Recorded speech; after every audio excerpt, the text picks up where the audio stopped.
Hello. So, welcome back to the channel.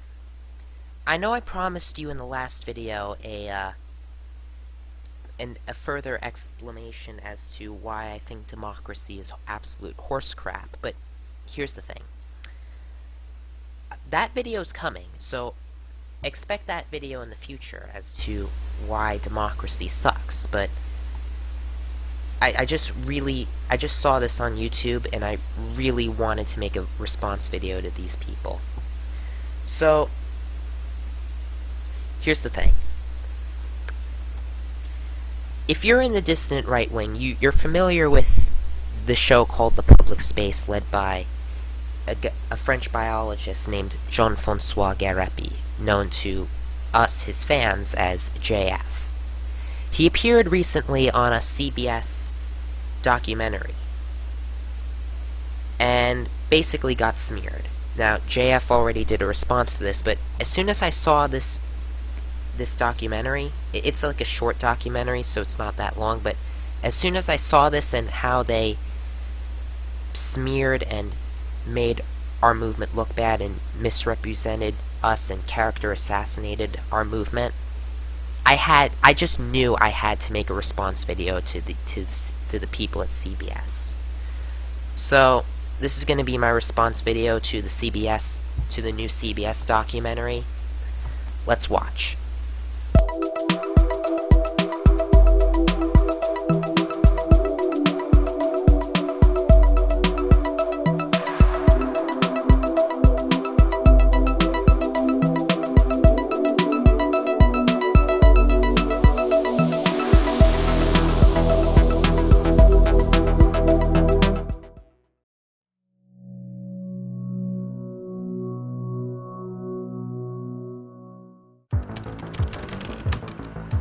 The internet created a place where extremist views would proliferate. Extremism can be more appealing to young people when you make it kind of fun. That's what we saw the alt-right do. My son was scrolling Instagram and I saw Hitler, and he liked it, he passed it. Even innocuous video games and social media have become rabbit holes to radicalization. I just spend all my time on the internet, and it always seemed to take me deeper, and then I was at the very end drifting into white nationalism. Societies most isolated are targeted, sold on ideas of community. Our societies are becoming increasingly hostile to white interests, to male interests. I'm just claiming a little space of the world where we can think freely. Once offering the promise of a more connected world, the internet is now a place where young people are desensitized, hate is normalized, and violence is cultivated. Every day I'm on these sites, and to talk to you, who is fazed by the word Nick is nothing. That's nothing. My moral compass and my reference point for what's right and wrong comes from the internet.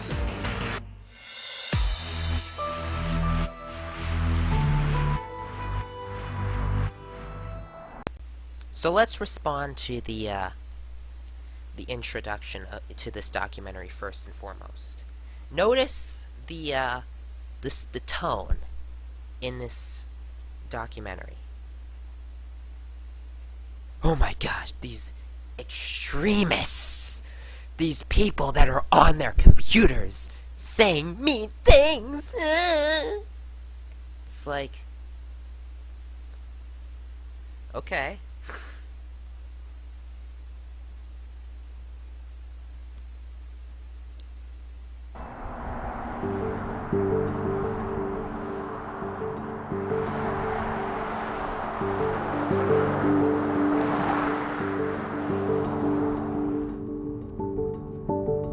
So we're heading out to meet a guy we've been chatting to online in one of these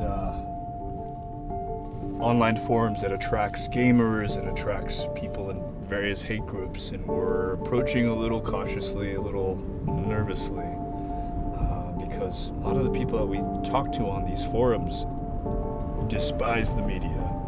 It's sort of a wonder that he was even willing to meet with us. He said he would keep his garage door open. There he is. He's waiting for us in his garage.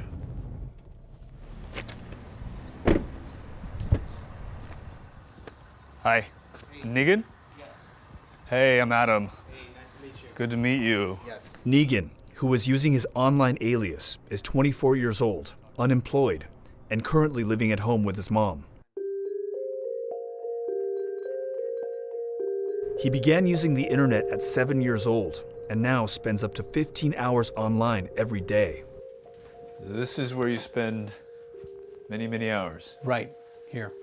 You know, I have to say, this is not at all what I expected when you told me about your room. I was expecting like this dark, boarded up room.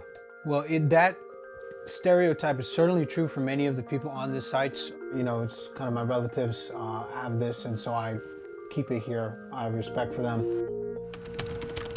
Negan identifies as a wizard based on an online community of male virgins whose slogan is, disregard females, acquire magic.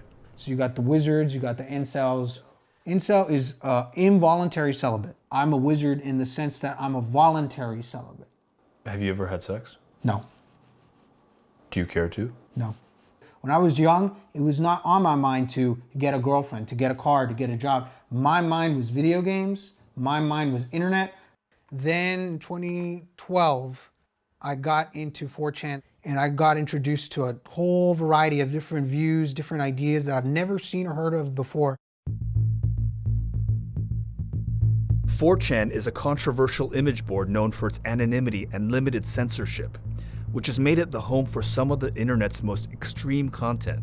There's pornography, there's gore, you know, a lot of really extreme speech, really extreme content. The site is made up of a variety of boards, each one representing a different topic.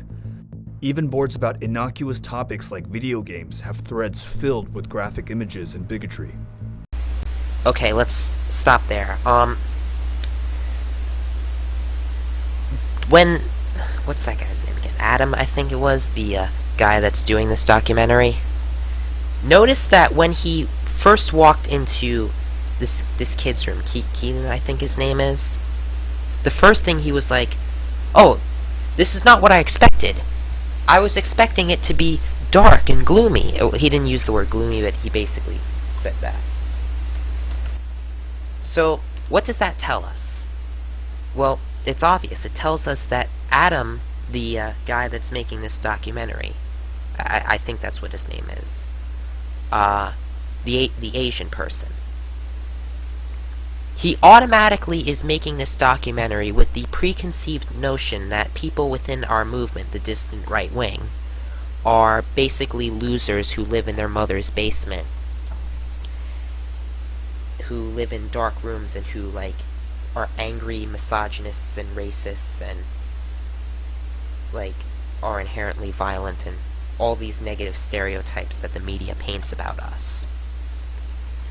Okay, but don't get me wrong, though. The fringe political movements do inherently attract fringe people, so I don't deny that there are plenty of people within our movement that are, for lack of a better word, losers, but I mean, that's just a stereotype.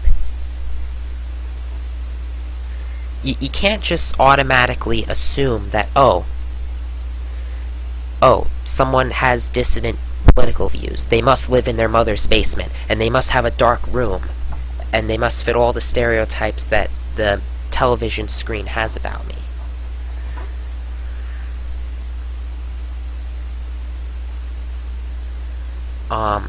Okay, so that's the first thing. The second thing about the stuff about wizards and incels. Well, if this Keaton guy, if he wants to become a quote-unquote wizard, then, okay, fine. Go right ahead. I wouldn't recommend that. If I ever met this Keaton guy, I would advise him to get a girlfriend, get a wife, and have kids. But, you know, that's just me and my traditionalist point of view. If this random dude on the internet wants to live the MGTOW lifestyle, then okay, fine. But I wouldn't advise that. Okay, let's move on. Let me show you a thread on the video game board. So here is a thread where they are talking about Red Dead Redemption 2. Red Dead Redemption was like one of the massive blockbuster video games of the last couple years. Right. Very mainstream game. I control F. There are 34 cases, 34 matches of people saying and if you see right here, they post a picture of this guy getting lynched right here, this black guy getting lynched. And then right under it, it says, equality is a myth. You have people say like, I murder every black I meet in the game, no exceptions. When you first came onto 4chan, and you're what, like 12, 13 at this point? I'm really young, right. Were you fazed by this? Yes, when I first see it, I'm thinking, how dare you say this word? How dare you say these things? That's bad, don't do it. You know, I would post comments, I would post replies to, you know, people commenting and say that that's bad. Within a year, I was saying it though. Then I noticed that they have the politics board. And me being already into politics, I went right into that one.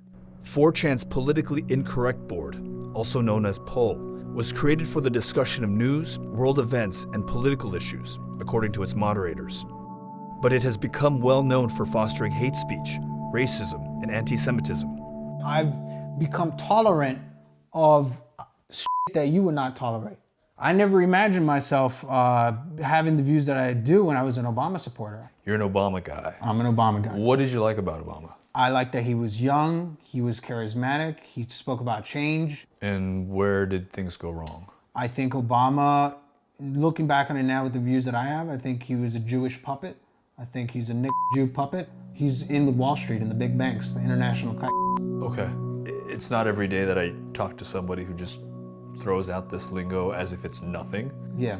It's like saying, hey, stupid. Instead you say, hey, Nick, or hey, or hey, Every time you say these things, it just sends chills up my spine. Is it strange to you that I'm as fazed as I am by your use of these words? Absolutely. I go to these sites every day. I'm on these sites. People say words like this and say worse than this. And to talk to you, who is fazed by the word Nick, which is nothing, that's nothing to me. All I'm saying is that you can't use this terminology without being racist. I don't hate the blacks. I don't hate the Jews. I don't hate them. I just think they're different. And I think that they've done a lot of bad things in the world, but I don't hate them. That's the way they are. Do you hear yourself though? 99% of the population that would just label you as a flat out, blatant racist. When 99% of them can go f themselves. They're from another planet. They're not from my world. Okay, so there's a lot to unpack here, so let's respond to all of this. Okay, first of all, the idea of video games fostering, video games and 4chan fostering hate speech. Okay, so first thing, they mentioned Red Dead Redemption. What is Red Dead Redemption exactly? Well, it's a video game that takes place in the 1800s in the West, in the Wild West. People in the 1800s were different. You know, in the 1800s, black people simply were not seen in the same way that they're seen now. So, I mean, you can't expect you can't expect a video game that's representing the time period of the 1800s to represent certain groups of people in a way that would be pleasing to us now, because that's simply not how it was in the 1800s. You know, it would be like saying, "Oh, I'm going to make a video game about life. I'm gonna create a video game, and the setting of this video game is gonna be Germany during the Second World War. But at the same time, I'm going to show Jewish people, but not show them being persecuted because that's gonna offend people." Well, no, because I can't do that, because I'm not representing Germany in World War II accurately from a historical point of view. If I were creating a video game and I wanted to represent Germany during the Second World War accurately, I would have to show Jewish people being seen in a bad light. And it's the same thing with the Wild West during the 1800s. So, sorry, that's not Red Dead Redemption's fault. Now, as for 4chan, yes, 4chan is more tolerant of free speech than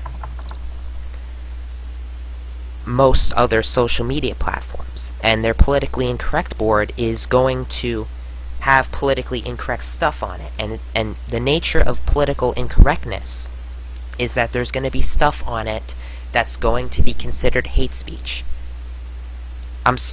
Look, and I'm sorry, if you don't like it, don't go on these sites. You know, a lot of people like us, we're open to new ideas. We're perfectly willing to tolerate politically incorrect and offensive stuff. But if you're easily offended, don't go on 4chan. Sorry. Now, as for,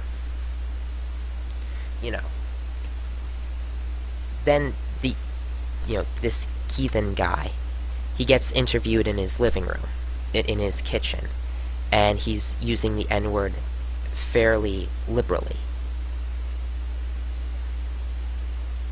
And he's talking about how he's in a different world. Okay, first of all, I'm going to make this disclaimer. I don't believe that we should use the N-word. And the reason why I don't believe we should use the N-word when discussing African Americans or black people is not that it's somehow wrong to use the N-word. The reason why we should refrain from using the N-word is because it's unnecessarily offensive. If we're talking about racial matters, we can get our message across without using the N-word. We can just say whatever we want or what needs to be said about African Americans without using the N-word. We can just call them African Americans or POCs or blacks. We don't need to use the N-word. So, that's my disclaimer. I don't believe that using the N-word is a good thing. We should not use the N-word, but at the end of the day, it's a word. Like, yeah, if you're looking at it from a optics perspective, it's bad for us as dissident right-wingers to use the N-word because it's unnecessarily offensive and will unnecessarily turn off normal people. But the idea that there's something inherently morally wrong with using the N-word is absurd. It's a word. Now, yeah, of course I know history. I'm a history buff, and I do understand that the N-word that is associated with how African Americans were treated in the past. And I don't dispute that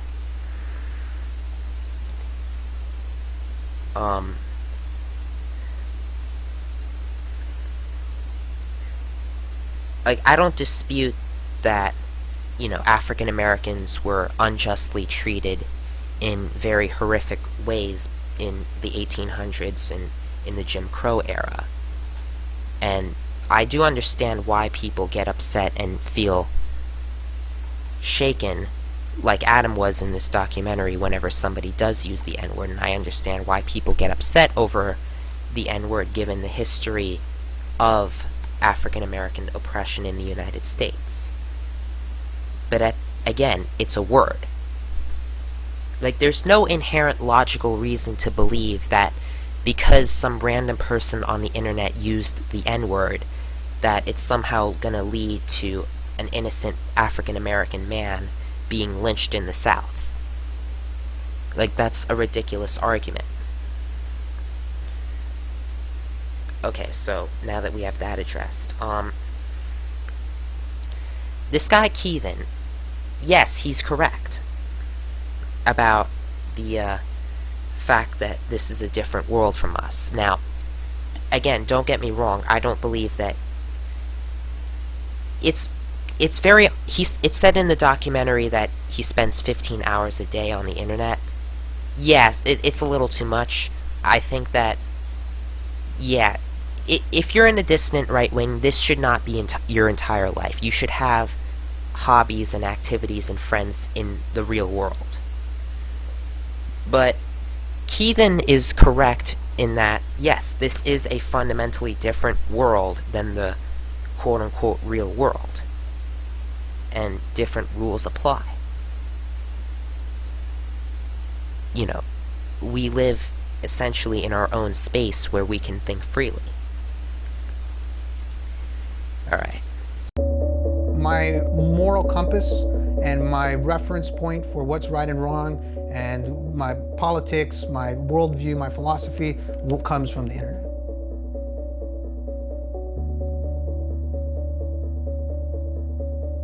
Who exists in your world? Like, who are the people who are going to the 4chans of the world?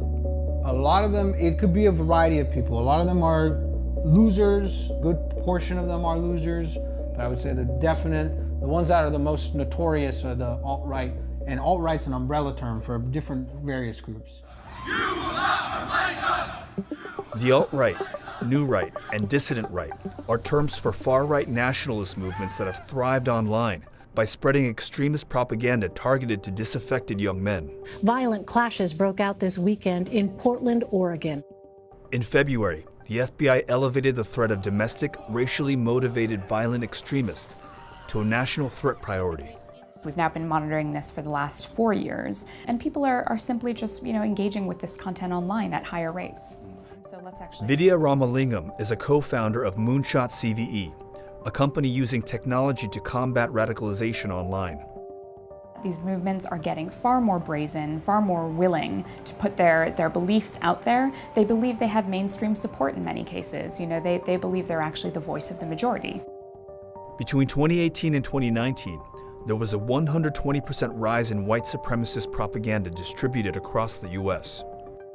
The way to get a movement rolling and moving along is to attract young people who have the vigor, and the energy to get your message out there, to, accept more extreme ideas.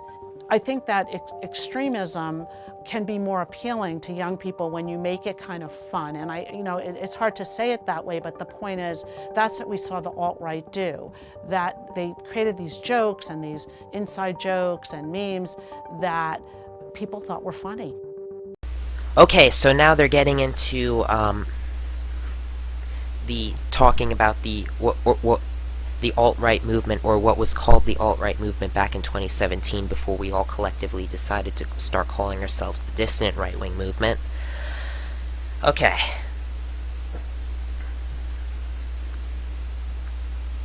So, and they're talking about the rises of violence that's taking place that is, of course, motivated by what are called alt-right ideas. The problem with this is that they're asking the wrong question. Look, yeah, I get that, violence against innocent people is bad, regardless of what ideology is motivated. Yeah, if you stab someone because you want to take their wallet, that's bad. If you stab someone because of their race, that's also bad. If you stab someone because of their religion, also bad. I don't dispute that. But it's asking, this documentary is asking the wrong question. It's not saying, it's saying, oh my god, there's this rise of white supremacist violence. And they're making these memes online.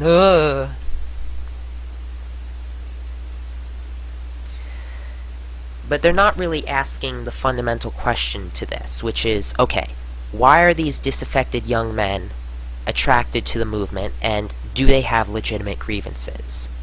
Now, of course, later when they're interviewing Caleb Kane, they do somewhat answer the question of why are disaffected young men attracted to said movement, but of course it's only half-truths. But they don't ever ask the question of, do they have legitimate grievances? Now, as for, of course, the memes of the dissident right wing, yes, old lady from the Anti-Defamation League, they're memes. They're fricking memes. deal with it. Like, if you are offended by an alt-right or dissident right-wing meme, don't look at it. Sorry. That's all I can tell you. My son was scrolling Instagram and I saw Hitler. And he liked it, he passed it. As you were looking over his shoulder. He didn't think anything was wrong with it because, and I can see why. It's a variation of a meme that's about time travelers killing Hitler. But this one, time traveler was tipping off Hitler about the invasion of Normandy. That's when I realized this is all propaganda. Joanna Schroeder is a writer and mom to 2 young boys who she says were being exposed to far-right propaganda and hate speech on mainstream online platforms.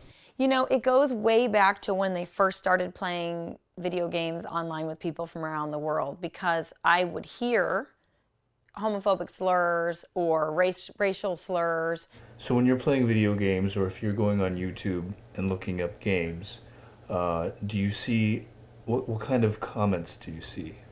Like people, some like just talk for like hours about how they hate black people, or like.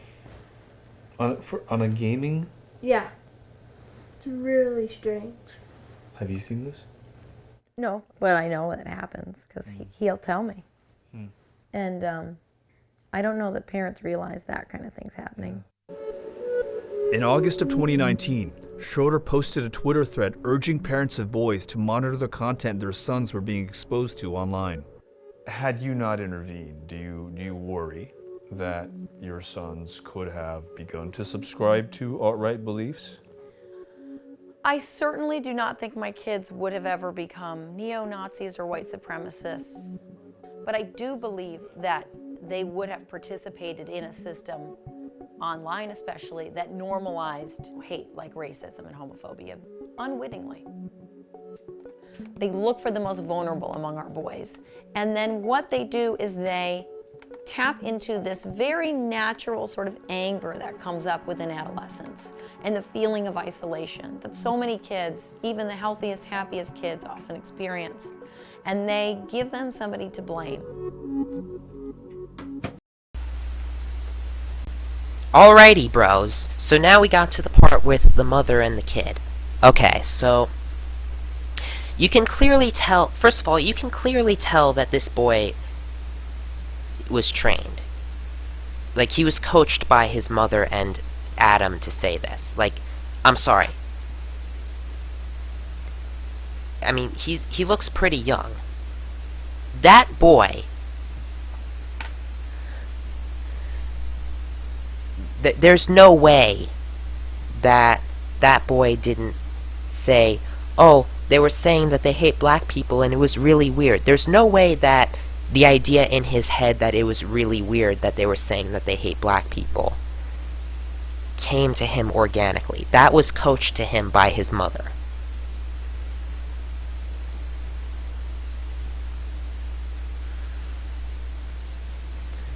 Number one. Number two, this is part of the issue that I kind of have with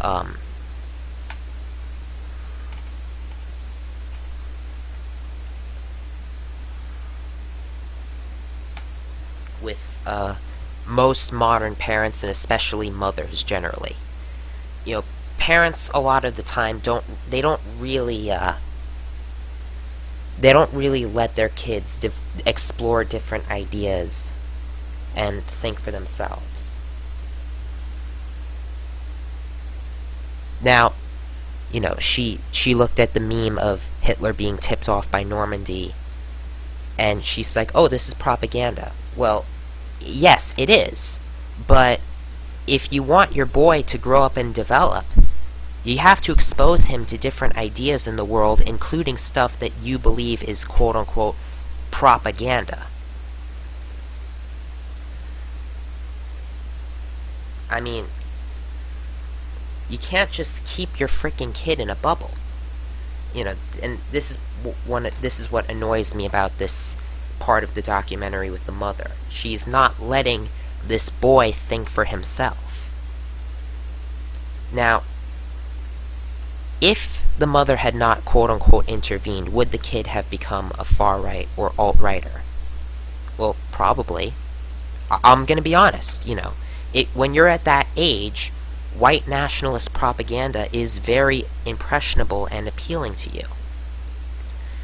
But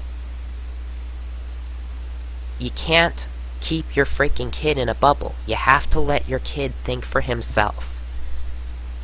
And if that results in your kid becoming a neo-Nazi, so be it. Honestly,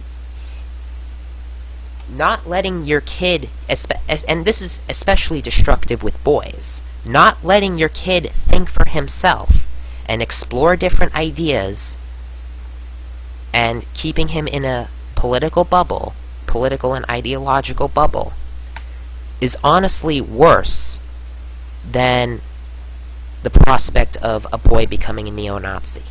Honestly, it is. Because you're not letting them explore the real world. In the real world, there are people who are going to have political views that you don't like. That's the way the world actually is. You can't keep your freaking kids in a bubble.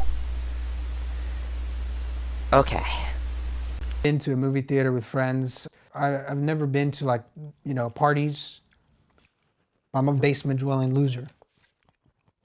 Having grown up in a place that is probably 99% Mexican, right, in this border town, you came to all of this. How?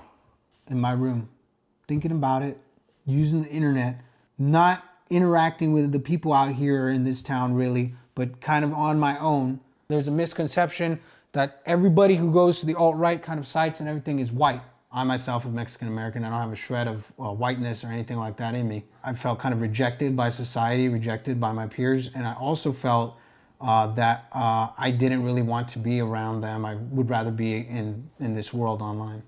When I look at their pathways, their kind of stories as to what got them into the movement, there's a common thread throughout. It's oftentimes human relationships that get people into these movements. It's easy to think, oh, right, maybe they just saw a piece of content and that convinced them. That's usually not what gets people into this. It's usually that they're seeking a community, they're seeking some sense of belonging, and these groups and movements provide them that, even online. Okay. There's actually a lot of truth to what this Indian girl just said. Yeah, a lot of... I have no argument against that. A lot of people come into our movement because they feel rejected by society and socially isolated. What do you expect? Fringe political movements attract fringe people. Yeah.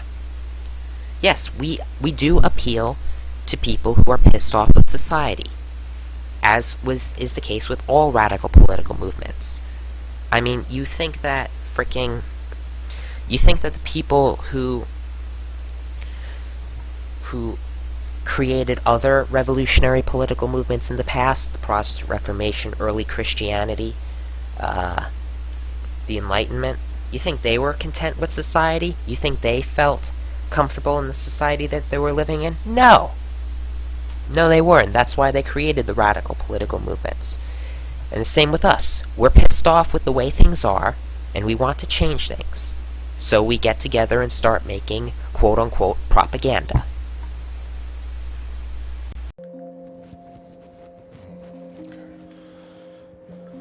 I'll just get us set up here. It's one of the main reasons I talk about parasocial relationships so much. You start to realize just how much he really fooled you. Caleb Kane is a 26-year-old vocal critic of far-right movements online.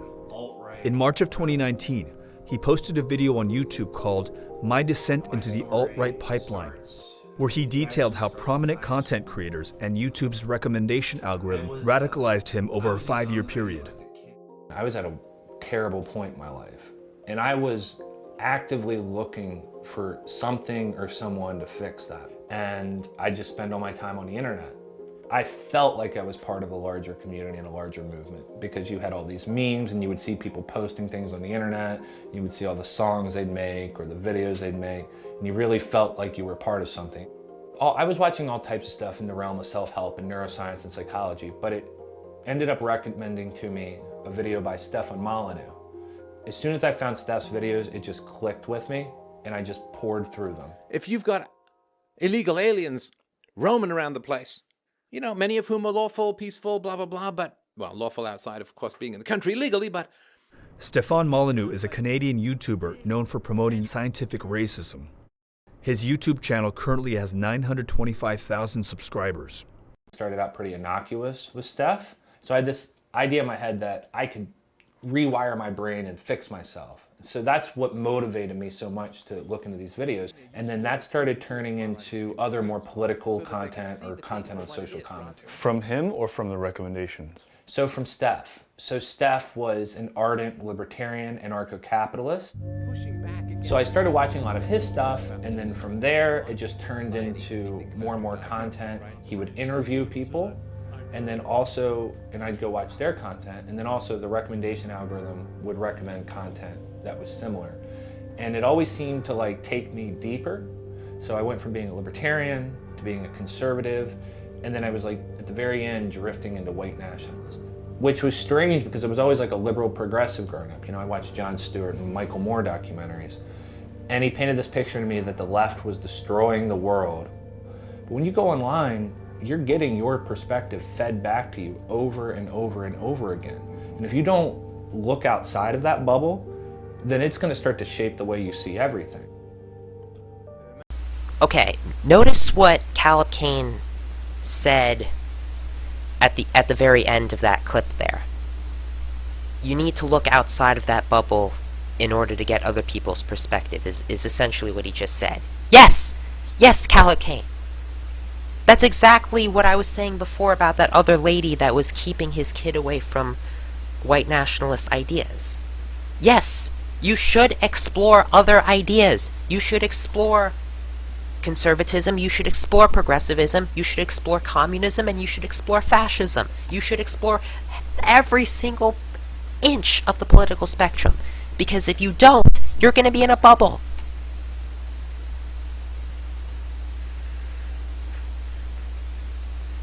Okay. And, you know, now that I think about it, that was actually a contradiction, because Caleb Kane, and by extension the documentary, is saying, oh, these people, they're in a bubble, they need to look outside of that bubble. But when you have that other segment in the documentary before about the mother who's essentially keeping her kid in a progressive bubble, then that's a good thing.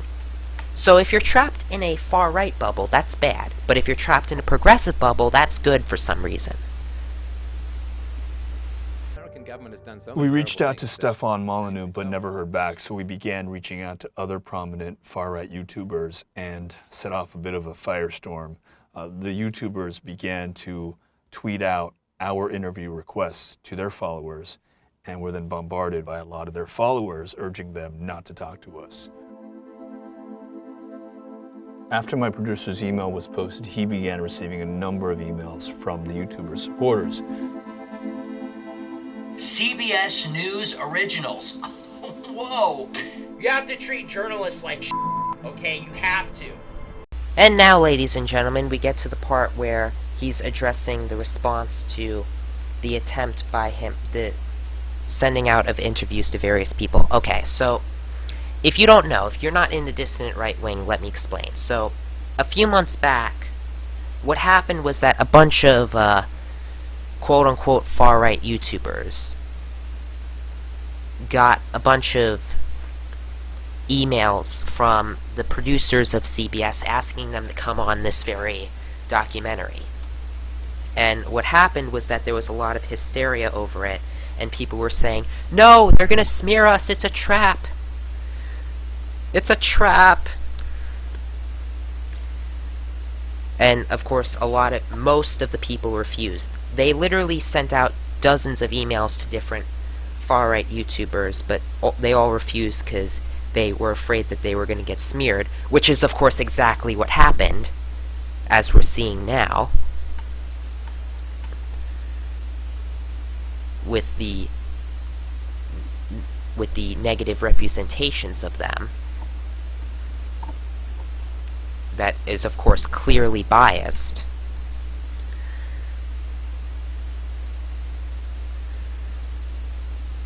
But, I mean, think about the cognitive dissonance of Adam in this clip. He's saying, oh, we triggered something. We triggered a response. Why do they hate the media so much? Why do they hate us so much? Why is Nick Fuentes saying they need to treat journalists like shit? Well, look at your own freaking documentary. You basically made a smear piece of the radical right, of the dissident right. And this is not something new. The mainstream media has been doing this for years. Of course we're going to have a negative opinion of the mainstream media. Like, this is not hard to figure out.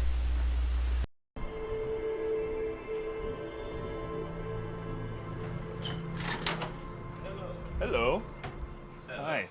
After rejections from more than a dozen prominent far-right YouTubers, we were able to sit down with French-Canadian neuroscientist Jean-François Garipe, known as JF by his followers. Lots of hate against you. What's that? There's lots of hate against you in my spheres. Yeah.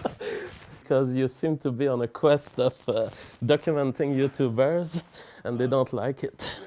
Hello everyone, and welcome to the public space for this important episode. Lots of JF's YouTube page is classified as a white nationalist channel by the Anti-Defamation League, and often features far-right guests such as Richard Spencer and David Duke. So my goal is to produce good media that people enjoy. To me, what I want to create is an experience in people's brain that they are seeing something unique that they wouldn't have gotten elsewhere, that brings their mind elsewhere. There's lots of people who are feeling that our societies are becoming increasingly hostile to white interest, to male interest. When you talk about hostility towards white people, when you talk about hostility towards men and boys, the characterization is, oh, you're anti-woman, you're you're racist, you're anti-Semitic. How do you respond to all those characterizations? Well, to that I say, I'm not claiming that I should have power over other sexes or other races. I'm just claiming a little space of the world where we can think freely. What determines how much money I make is how much of my audience is willing to pay $5 tonight for what I'm going to say. And so my incentives are all into satisfying people and providing them with a view that they wouldn't hear elsewhere. Do you worry that there are prominent voices online who peddle outrage because there's money to be made, and that they could be creating the next incident, the next violent incident? Well, I think that there could be such voices, but I'm not sure that scientifically we've reached a case that violent incidents were caused by speech. On the other hand, there are more underground websites that may be seen as cultures favoring violence, and 4chan is one of them. Do you ever get nervous about some of the people who come onto your site? That they could be dangerous or they could be too extreme? I am not nervous, but I'm careful. I'm being careful. There can be people who are intending violence and want to use my movement and grab the flag and say, I did it for JF. I'm making it clear publicly that I'm not for violence, and that if you do that kind of stuff, it's not only going to hurt you, you're going to end up in jail, but you're going to hurt other people and our movement. Alrighty, so now we have the JF Garipe part of the interview, which was, in my opinion, the best part of the interview. Okay, so, first thing. JF states that there's a lot of hatred towards the mainstream media in our sphere, which is true, as I explained before. And JF makes the point that there's a lot of hostility towards white interests and male interests. Yes! Yes! Yes! Our freaking society is literally from top to bottom hostile to white interests and to male interests. Look at affirmative action. What is affirmative action? It's racial discrimination against white people. That's literally what affirmative action is. Or, you know, look at, say, the difference between, I'll use a controversial example. Well, actually, no, I won't use a controversial example because I want this video to be on YouTube, so I'm not going to say it.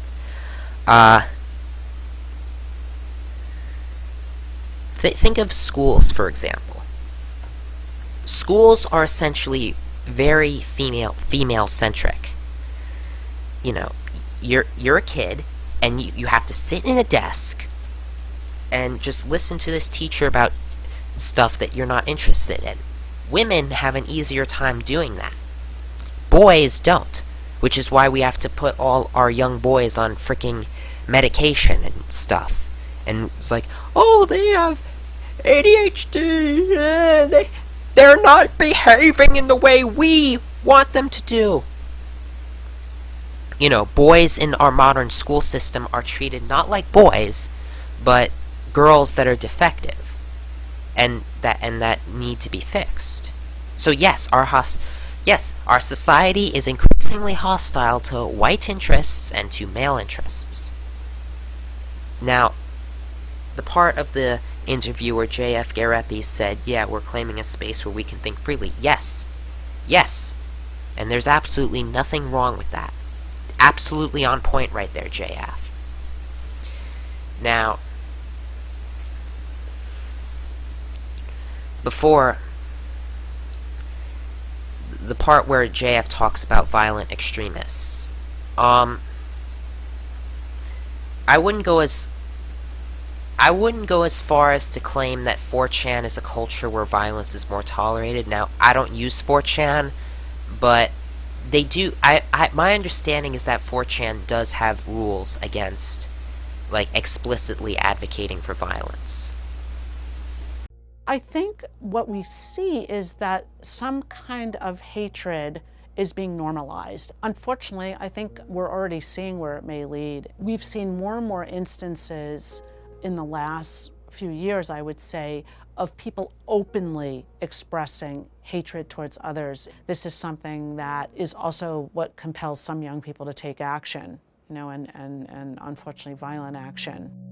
Over the last 5 years, there has been a 320% rise in far-right terrorist attacks throughout the Western world, according to the Global Terrorism Index.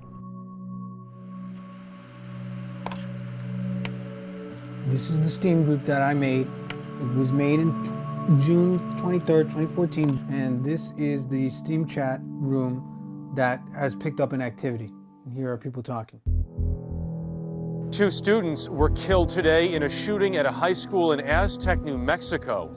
On December 7, 2017, a 21-year-old gunman opened fire at Aztec High School in New Mexico, killing 2 people. The shooter was a regular poster on many far-right message boards, and according to Negan, was a member of the Steam chat room that he created. So how did you react when you found out that a member of your group went on to commit a mass shooting? I had a lot of mixed feelings about it. When I knew that happened, I was thinking about it the rest of the day. The whole day I was just thinking about it in my head that, you know, like, holy shit, that this actually happened. I was not shocked because it doesn't shock me. These guys, you know, they are all up. They are prone to this kind of thing. Does that leave any responsibility with you? What did I do? I didn't tell him to go do anything. I didn't brainwash this kid. I didn't tell him, go do this because I'm commanding you. I'm in another state. Right, but you've created a space for a progression of viewpoints that ultimately led to an action. I didn't create a space. What am I responsible for? This kid's the Steam group. Well, yeah, but this kid is up. For whatever reason he got in his life, he has these views that are just one of many factors. It's your fault. It's society's fault. It's you people out here in the society that are treating, you know, that are putting us as outcasts, that are putting us to the side, throwing us under the bus, throwing us in the trash can, and that allows for this kind of thing to happen. I'm not responsible. I didn't do anything wrong. What's wrong about having certain views or anything like that? I don't think that's wrong. But aside from like the shock, the surprise, what was your emotional state? I didn't give a shit. Don't matter to me. What the f*** I care for? You seem stunned. Like, what do you want me to sit here and say? Oh my gosh, that I feel so bad and all this shit is happening every day in this country. There's mass shootings all over the world. There's mass shootings going on. People are dying every day from gun violence in the inner cities. I mean, I'm puzzled by the fact that you are sitting here almost waiting for me to get a reaction out of me, almost waiting like, you know, for me to say, oh, my condolences to the family. I'm gonna just tell you what I think. I don't give a shit. Has the thought of committing violence ever crossed your mind?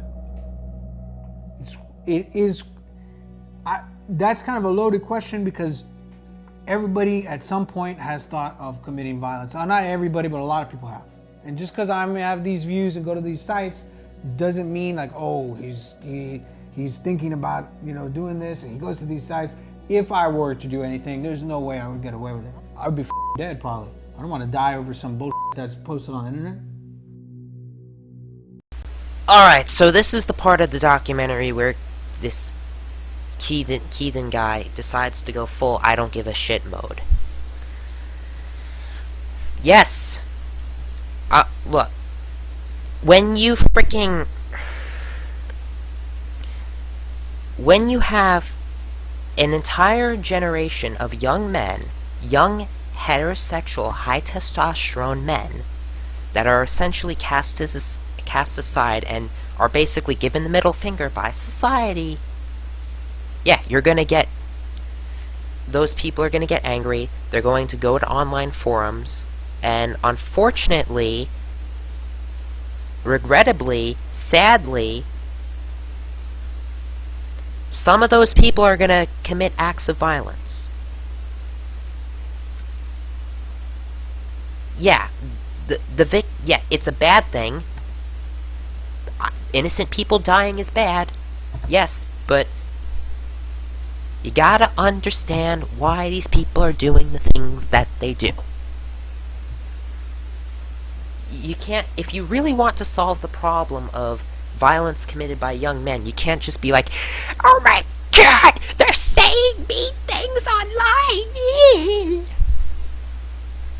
No, you gotta, it is society's fault. It just is.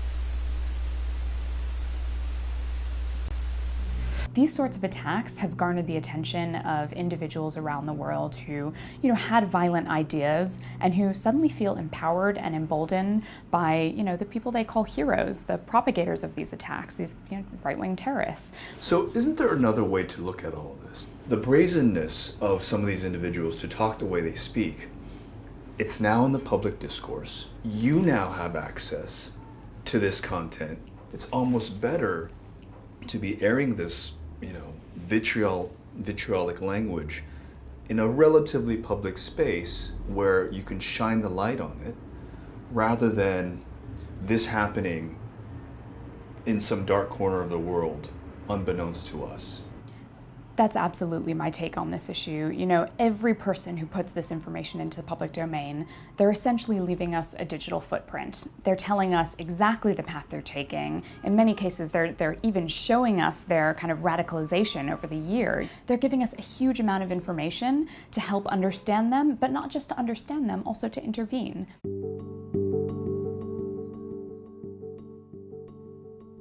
The Pyramid of Hate provides an opportunity to examine how hate escalates in our world. These are swastikas being etched into bathroom doors. Is there anybody else who's seen anything like that in their community? Right. It's almost everybody. The Anti-Defamation League's World of Difference program provides students with anti-bias education and tools to confront racism and bigotry. Who said they were gamers? Do we see biased attitudes in gaming? When you get angry, they start like cursing people out, using like derogatory terms, the F word or the N word, or calling people things that you probably shouldn't say. when it does happen, it's like subconscious to you, like you don't notice it anymore. If it's been exposed to you frequently, you kind of get used to it, and you kind of become something where like it's normal at that point and no longer seen as something offensive. So what are you doing by sharing something on social media that is off-colored or inappropriate or stereotypical or hateful? And what happens when something goes unchecked? Having that speech go unchecked online makes them feel like they have the right to do it in real life.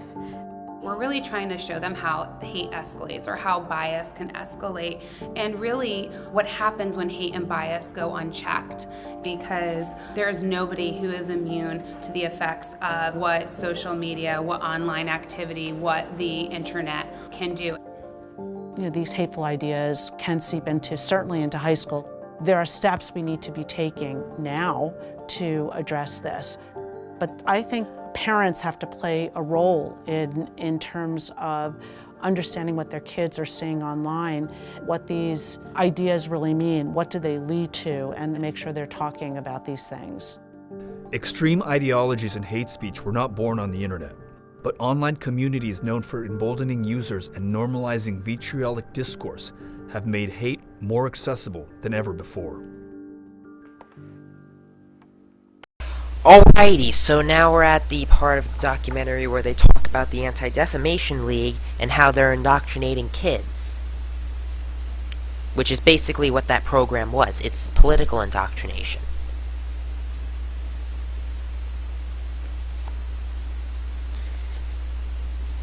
Now, I know what you're thinking right now, but how can you say that you believe that how can you object to the mom intervening and not allowing her kid to be exposed to far-right propaganda, but you also reject to the school system telling kids to reject quote-unquote hate speech? Well, here's the thing. In the case of kids going on the internet and looking at far-right content, they're doing it of their own free will, and they're exercising their own intellectual curiosity. They're exploring the world. When the school system indoctrinates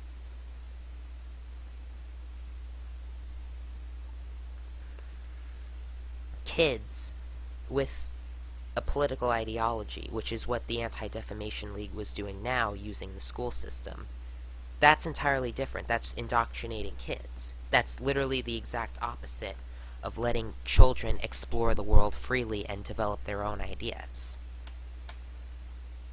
So, the Anti-Defamation League was engaging in political indoctrination, number one. Number two, the pyramid of hate that was shown commits the logical fallacy of the slippery slope. That is the idea that, oh, we can't do X, or we can't say X, because X will lead to this, and this will lead to this, and this will lead to this, and this will lead to this. It's what we call the slippery slope fallacy in philosophy. But the problem with this is that we actually do have historical examples of governments throughout history that have espoused hatred towards certain racial and ethnic groups, and while they did expel them from the country as a result, they never actually genocided them. I mean, think of Abdul Nasser, for example. What was it? The 1956 to 57 expulsions from Egypt. During that period, he expelled the white people as well as the Jewish population of Egypt from Egypt, but yet he did not kill anybody. He just expelled them. Now, yeah, there was confiscations of property that was taken, but there was no genocide when Abdul Nasser decided to expel the non-Egyptian people from Egypt. Now, yeah, you can say that it was wrong for him to do that. You can say that it was wrong for him to take their property, but it did not lead to genocide. So the idea that hatred towards ethnic groups and racial groups inherently leads to genocide is absolutely retarded. There are plenty, and I mean plenty, of historical examples of racism leading to expulsions of certain groups of people, but not genocide, and Abdul Nasser is one of them.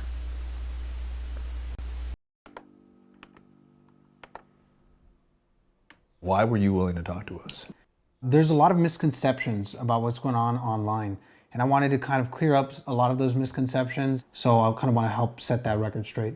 Are you at all afraid of what the repercussions might be on you? I don't really have much to lose in my life at this point. Of course, we live in an age where, things can go viral and stuff like that, but I don't really think about that anymore. Yeah, there may be consequences. Let them be what they are. I mean, I'm telling you what I've seen. I'm being who I am. That's part of the reason I go to these sites. 'Cause I could be who I am there. I can't be who I am over here.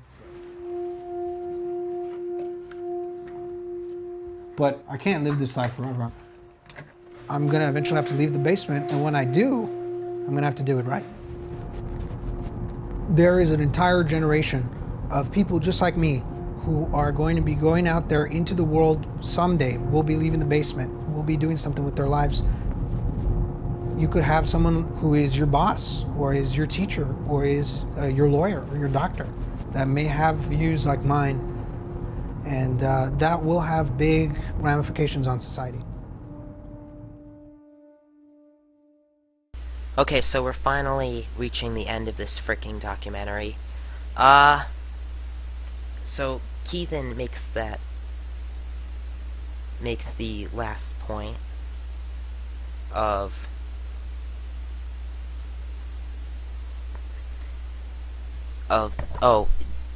your boss could have these views, your employee could have these views. Yeah. I mean, we're mostly in the closet. Most of our online activism is online, or most of our activism is online. So yeah, if you're a normal person, you could very well have a boss that secretly is reading Mein Kampf every time he gets home. Okay.